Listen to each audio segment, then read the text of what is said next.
तर मित्रांनो फायनली जाऊन जे आहे कॅप्टन्सी टास्कचा पहिला राउंड रद्द झालेला आहे. कारण की या चौघांमध्ये जी हातापाई होत होती भाई, मतलब बघूनच असं वाटत होतं की काय चालू आहे? फिजिकल टास्क आहे पण एवढं पण नाही की मतलब मारामारी करून घ्या. तर या टाईपची भांडण होत होती पण बिग बॉसने थांबवलेली आहे.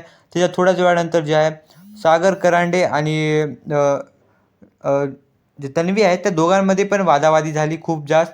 त्यानंतर तन्वीने जे आहे सरळ सरळ सागर करांडेच्या प्रोफेशनवर जाऊन तुम्ही कॉमेडी करून हे करता ते करता अशा काही गोष्टी केल्या. पण त्याला रिकव्हर करण्यासाठी कॅमेऱ्यामध्ये पण जाऊन म्हणल्या की मी हे नाही हे म्हटलं. अशा गोष्टी पण झाल्या व त्यानंतर ती परत जाऊन एकट्यामध्ये जाऊन रडताना दिसून आली. तिला जर एवढं रडू येतच असेल तर मग ती एवढे भांडणं कशासाठी करते?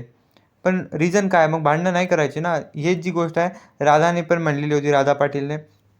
तर मित्रांनो वापस येतात तेच मोठे भांडण होताना दिसून आले. पण या टाईममध्ये सागर करांडे खूप जास्त संतापले होते. त्यांनी खूप जास्त शिव्या वगैरे पण दिल्या, जे की खूपच बरोबर नव्हत्या. कारण की हे आईवर वगैरे शिव्या होत्या.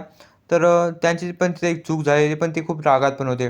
तर मित्रांनो या दोघांमध्ये चूक कोणाची हे तुम्ही डिसाईड करा आणि तुमचं ओपिनियन कमेंटमध्ये नक्की सांगा.